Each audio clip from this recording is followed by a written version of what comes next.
sénateur Mambenga en général, Peya Mbandaka en particulier, Sango Oyo Eza Penza Yabino, CAA, Compagnie Africaine d'Aviation, Mokondi Mpefumu Yamapata, Azongi Selibino, Bavol Naye Naba Destination, Ya Kinshasa Mbandaka Kinshasa, Kinshasa Kindu Kinshasa, Nyoso Eza Kosalema, na Airbus A320, ba destination Yaboye, Oko Kutango place Mosusu te, Kaka na CAA, Compagnie d'aviation Oyo ba Congolais Balova, à partir déjà ya le 19 décembre 2022, Kwenda Futuka na Kwenda Futuka, Mbandaka na Kindu, Kokende yango ekomineti na sima ya ndako, à travers reprise ya ba vol kitoko Oyo, CAA, facilitateur ya bana Congo, Mosungi, Aboya ba Congolais balela, CAA,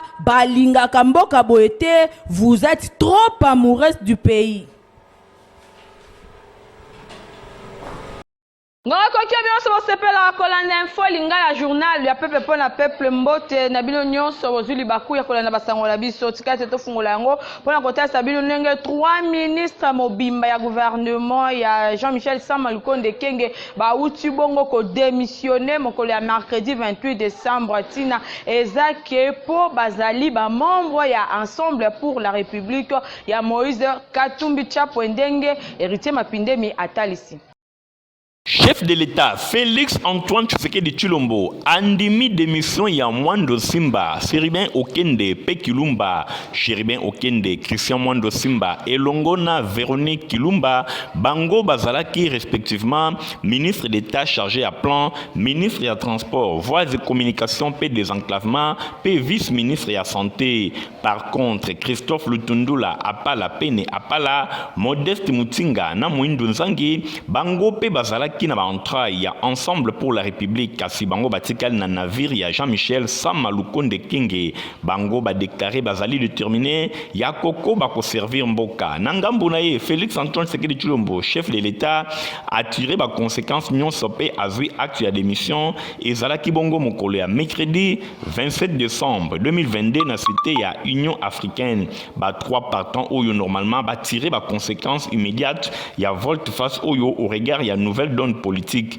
Boye certainement, remaniement et koki kosali mamikolo ezali koya na ngambu ya gouvernement avant ou pendant déplacement ya chef de l'État na ville ya Mbujimai na province ya Kasai oriental. Des corps ezali déjà planté. Bango bayaki na gouvernement pour na ko participer librement na ba effort ya reconstruction ya république après investiture. Ya chef de l'État Félix Antoine Tshisekedi Tshilombo pena passation pacifique ya le 24 janvier 2019. Ba symbole ya sacralité à pouvoir et pas wapi et pesamelaki et zalaki bongo mokolo ya mercredi avant réunion ya conseil des ministres Oyo et salemaki na Union africaine.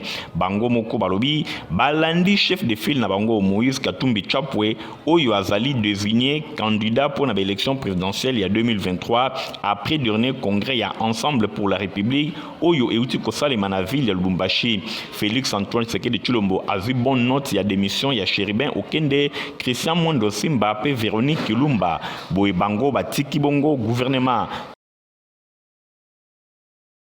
Depuis le début, identification et enrôlement, il y a des électeurs qui depuis samedi 24 décembre, il y a plainte c'est Kokoba par rapport à la qualité de service, il y a des agents, il y a Seni, il y a commis na opération, il y a élément info lingala et ça les à travers mon gongo, il y a hérité Mapinde. Et Zala qui lancé depuis samedi 24 décembre dans 9 provinces Mobimba, il y a République démocratique du Congo, et Zali opération, il y a enrôlement, il y a identification, il y a des électeurs pour l'élection au en 2023 et en 2024. Ndenge commission électorale nationale indépendante Seni na Mokuse a annoncé que selon calendrier naie ba peuple ba tuebele ba banda qui déjà kokende ko faire enrôler na ba différents centres oyo etami bisika na bisika kasi constat ezali kaka moko bisika nyonso ba opérateur ya saisi ba zali nanu vraiment ko maîtriser ba machine yango malamu te pambate ba file d'attente ezali wana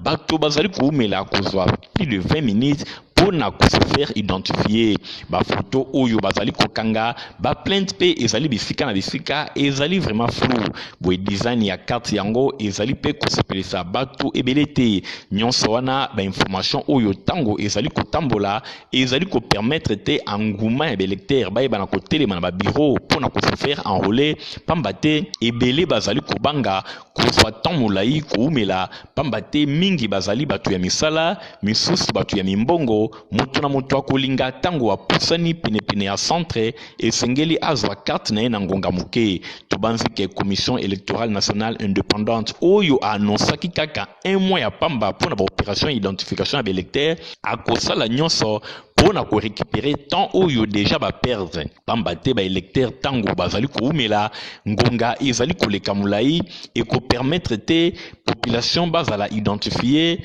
na quantité moko suffisante mokolo moko to éviter commission électorale nationale indépendante soki alakisaki bato oyo machine te bazala na maîtrise nango ya makasi te nyonso wana ezali mituna oyo bato bazali komituna est-ce que délai ya 1 mois ekozala suffisant pona ko permettre première zone c'est-à-dire 9 provinces oyo bayeba na kosilisa ba opération na bango pona kokuta na ba province mosusu to pe est-ce que nombre ya ba machine ezali suffisante te pona kotondisa yango na ba centre afin que bato bayaka baumelaka te opération elekaka na lombango boye commission électorale nationale indépendante na bokambemi ya président de Nikadima tobanzi ke bazali koyoka ba plainte nyonso o population azali kopesa pona ko améliorer mosala na bango afin que ba opération identification pe enrôlement eleka na ndenge ya malamu.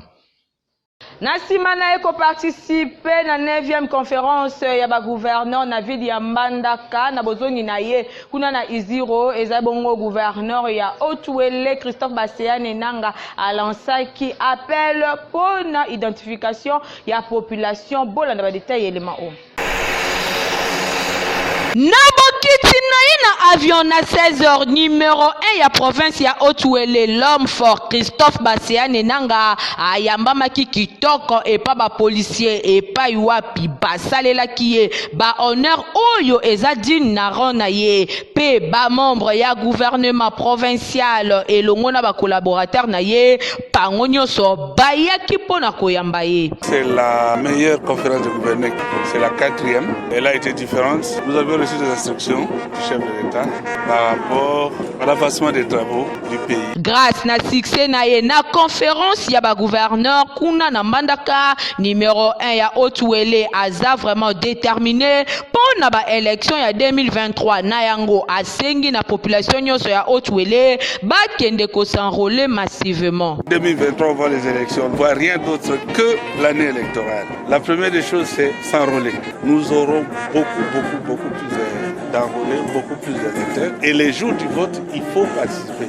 Et nous, dans les Hautes-Olympiques, nous avons notre candidat, que je ne peux même pas cacher, c'est le chef de l'État, Félix-Antoine Tshisekedi, et nous devons le soutenir. Autour ya chef de l'État, Félix-Antoine Tshisekedi Tshilombo, ba 26 chefs, ya ba exécutifs provinciaux, ya République démocratique du Congo, bango nyonso, ba évokaki ba question, ya ba intérêt commun, pour na pays résolument retourner na avenir. Autorité morale ya Asbel, ma famille honorable Néron Mbungu a vu officiellement et bonga ya président interfédéral ya AVC ya ville province ya Kinshasa cérémonie ya remise de reprise oyo et salemaki lundi 26 décembre na bureau ya interfédération ya AVC kuna na commune ya Limete Simasima héritier Mapindim.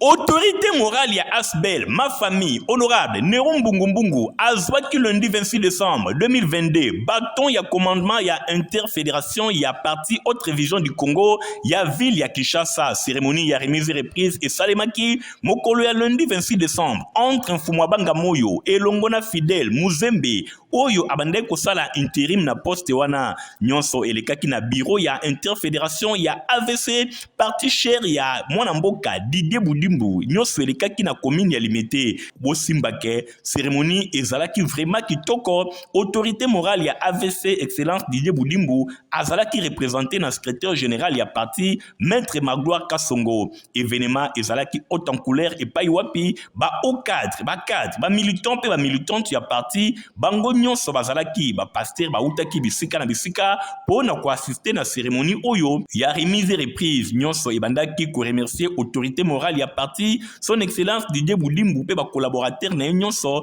na confiance oyo apesi et pa ya honorable Nerombungu bongo na sima a prometaki collaboration sans faille et longona Muzembe oyo auti kosala mosala oyo na cadre ya parti alobi esengeli ba créer synergie pona ko relever défi oyo ezali kozela bango mingi penza réélection ya président Félix Antoine Tshisekedi Tshilombo na magistrature suprême pe occupation ba siège ebele na parlement pona compte ya AVC ndengo Nerombungu alobaki asengaki ba membre nyonso ya AVC Kinshasa ba s'enrôler massivement pona ko participer na élection ya 2023 na République démocratique du Congo na tête ya AVC Kinshasa honorable Nerombungu azali kosenga bolingo boyokani entre ba membre alobi bango nyonso esengeli ba éviter marginalisation na kati ya parti na bango ndenge atalisaki boye na sima ya maloba na ye bato bazalaki na esengo babetelaki maboko na ndenge ya kosakana te après avoir concédé fauteuil na sima ya remise et reprise écharpe ba drapeau ba parti ya parti nyonso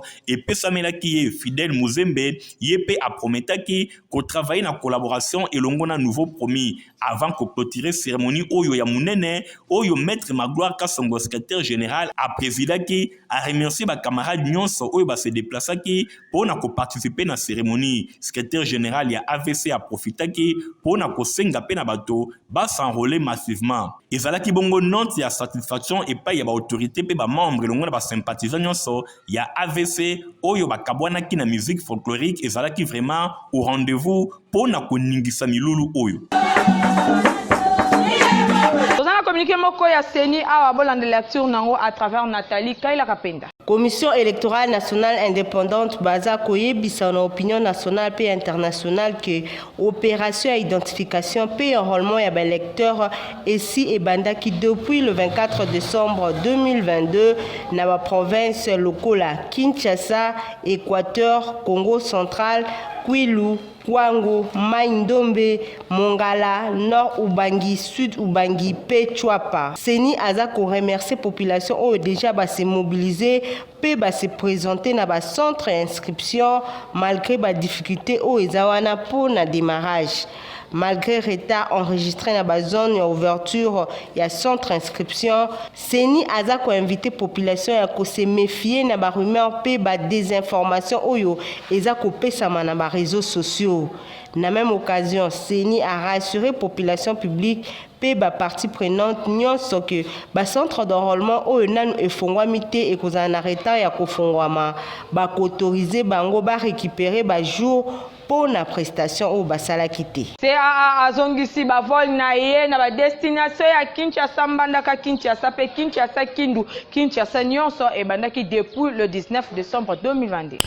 Et lisusu e bana Équateur mambenga en général pe ya mbandaka en particulier sango oyo eza penza ya bino CAA compagnie africaine d'aviation mokondi mpe fumu ya mapata azongiseli bino bavol na ye na ba destination ya Kinshasa mbandaka Kinshasa Kinshasa Kindu Kinshasa nyonso eza kosalema na Airbus A320 ba destination ya boye okokutanga place mosusu te kaka na CAA compagnie d'aviation oyo ba congolais balova à partir déjà ya le 19 décembre 2022 kwenda vutuka mbandaka na Kindu kokende yango ekomi neti na sima ya ndako à travers reprise ya bavol kitoko oyo CAA facilitateur ya bana Congo mosungi aboya ba congolais balela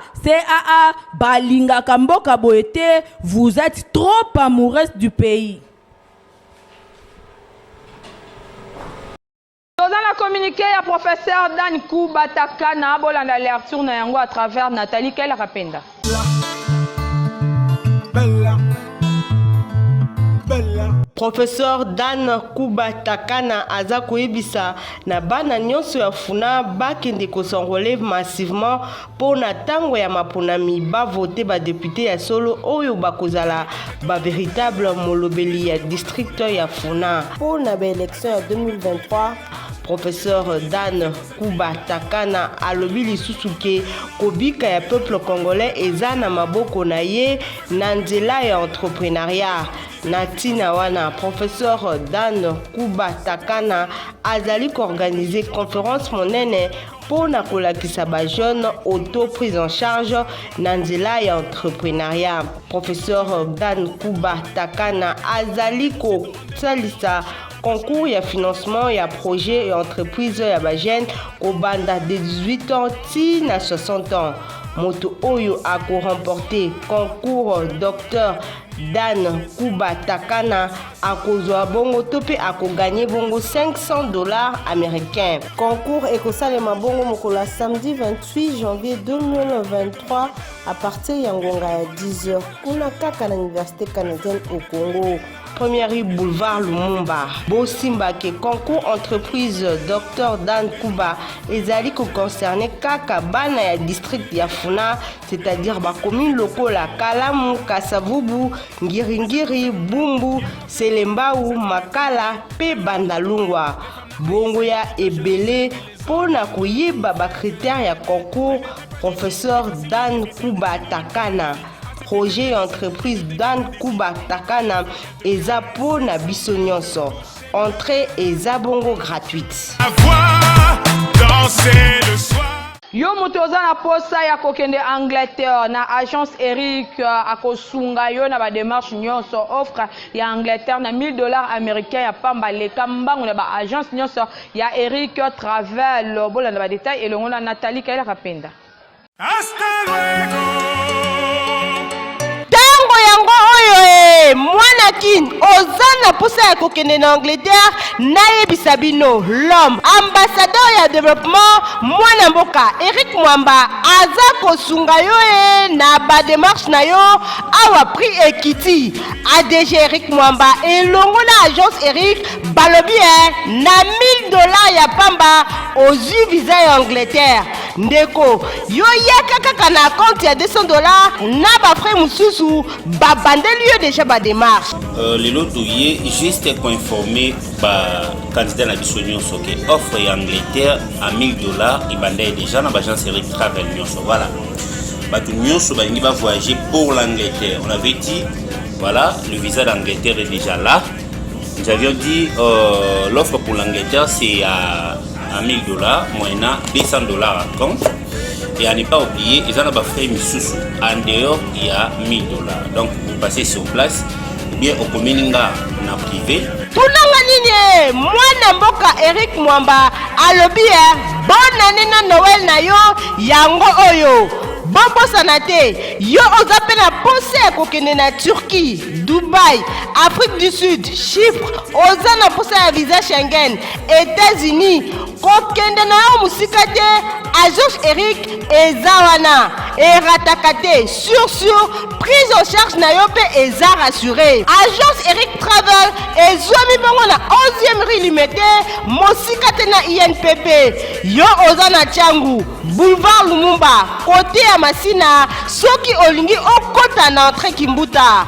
Bana ya Funa na diagonale ya commissariat la police côté ya Rekingabwa. E bongo yo na Lukunga kende kaka na Kitambo magasin pene ya Facebook.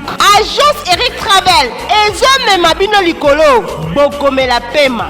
J'ai pris le maco, j'en ai fait cadeau, j'en ai bientôt. Société diététique Congo batie na marché Tever Congo Malakik produit kitoko ezali kosilisa bokono ya malaria mikolo pe bana bakoki komela yango. Stéphane Skande Nathalie Kaila Kapenda. Eye botu nanga nini yoka société détectique Congo bâtie sur le marché Tever Congo Malakik. Tever Congo Malakik eza te moko ya komela ndenge bamelaka bate nyonso. Eza complètement alimentaire kasi secret ya te oyo ezali kosilisa bokono ya malaria ata bazuyo na malaria 4 fois TVR Congo Malakik ekosilisa nguya na yango ekipe HT deja kobanda mwana mukie akoki na ye komela te oyo mwasi aza na zemi amela yango pe eza bongo na problème ata moko te selon ba expert ya CDK TVR Congo Malakik ezali na ba effet secondaire moko te traitement na yango ezali à la fois préventif pe curatif société de technique Congo balobi soki o décidé komela te Congo Malakik okobosa na yo ke kozalaka na malaria pona kozwa bango eza bongo très facile basalaka ba livraison à domicile bazali pe na ba point de vente esiko wapi okoki kozwa TVR Congo Malakik bozo ba liste ba radio na ya ba marché oyo eza bongo na bi province ya Kinshasa na radio ya marché Zigida radio ya marché Gambela na Selembau na Delvo na Ipen na Matete na marché ya Pascal kuna pe na Masina Petro Congo na Lemba na Liberté na marché ya Indu na pe marché ya Mombele bakisa marché ya Bekatef botu na te Congo Malakik na ba radio oyo ba marché bakopesa bino yango bokoki pe kozwa bango na siège physique na bango ya société de technique Congo o eza bongo na avenue Victoire numéro A41 quartier Matongé référence salle La Grâce tope Bibi Play tope obengi bango na numéro o eza affiché na écran na bino TVR Congo Malakik solution ya malaria. Potopoto Protiva peta potopoto kitoko équipé acheté aux alamwana to mokolo bino nyonso bosengeli komela yango. Yena zoko ya bien. Bébé pro azoko ya bien po ayaka Protiva. Bongo bébé ni pipi. C'est etumbana potapota. Ndeko na mali comme ni moi ezole la makasi bo ezolo kanti la balabala. Yeka boye ali ana pasi mwanoyo. Mwana ko ali la pasi te est-ce que biloko azolia oyo azosepela nango? Tala bébé pro ye aliaka kaka Protiva. Bandiku naza kupesa bino exemplaire ya mwana oyo. Bébé pro banda kuma kuria aliaka kaka Protiva. Butala ekole linai. Protiva kitoko na miso elengi na munoko misala na nzitu ya bana. Pona société ya santé ya bana esengeli baliaka potopoto Protiva. Tala lelo yo bébé pro akoli malamu po aliaka potopoto Protiva. Bina kuna chimagate.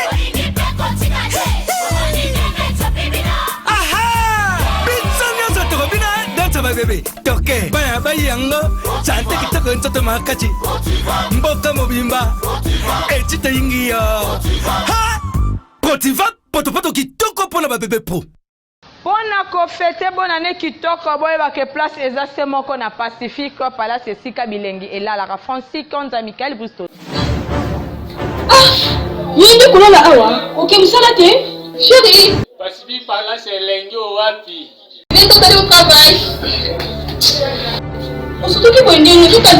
bafeti ya suka mbula ekomi kopusana ye noel nobona neza koya yebelaka na yo deja papa mama jeune garçon pe jeune fille ya génération android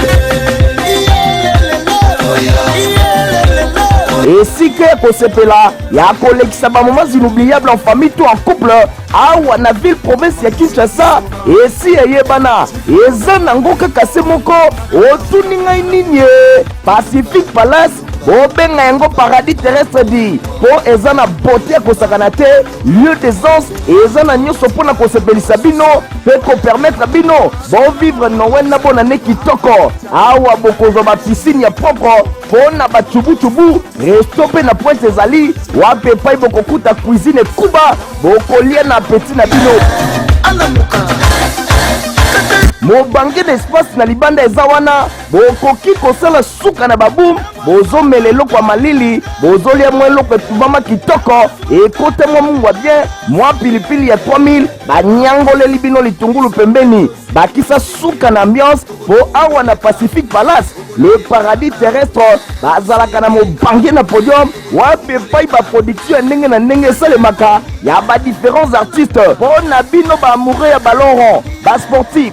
Désormais, grâce à Pacifique Palace, meilleur site na RDC oyo babengaka le paradis terrestre. Bokoki kolanda ba rencontre sportive nyonso to pe ba match ba différents championnats et ba différentes compétitions na mokili mobimba grâce ya mobange na écran géant boza komona Innovation et Pacific Palace limelanga ya yake awa soki oza kotala match na mutu aza na kati ya stade yo na ye bokesenyeza ta mokete. Écran géant professionnel oyo Pacific Palace atie ezopesa elengi ya kitoko ambiance neti kaka na stade. Bachambre ya mokwake mpe ezali materiel lokola mpose nyekesi ya dega bokoki kopema mpe kolala kitoko. Mona kobanda siko Pacific Palace na route Matadi numéro 67665 quartier Mitendi na commune ya Mongafula. Référence entre joli site et entre grand hôtel. Ah, Pacific Palace. Journal ya pepe pona peuple yango ekomi na suka tokosukisa journal na biso boete sans que to souhaiter joyeux anniversaire na couple Marcel Kamayaka na Mélanie Kibala oyo bakokisi bongo 20 ans de mariage tika nzama makama minene akoba toujours kosala bango malamu boye bakena sima caméra tozaki bongo na Christian Kangebeni yepe monto ayeba ki bongo na commenter journal o édition esimba makina Nathalie Kaila Kapenda zaki assister et pa ya Jadine Malembe journal ya peuple pona peuple ezaka supervisé et pa na yemoko héritier mapinde mbande kobo tika malamu ngana bino tokutani année prochaine. Au revoir. Eye lisusu bana Équateur Mambenga en général pe ya mbandaka en particulier sango oyo eza penza ya bino CAA Compagnie Africaine d'Aviation mokondi mpe fumu ya mapata azongiseli bino bavol na ye na ba destination ya Kinshasa mbandaka Kinshasa Kindu Kinshasa nyonso eza kosalema na Airbus A320 ba destination ya boye okokutanga place mosusu te kaka na CAA Compagnie d'Aviation oyo ba Congolais balova à partir déjà ya le 19 décembre 2022 kwenda vutuka mbandaka na Kindu kokende yango ekomi neti na sima ya ndako à travers reprise ya bavol kitoko oyo CAA facilitateur ya bana Congo mosungi aboya ba Congolais balela CAA balingaka mboka boete vous êtes trop amoureuse du pays.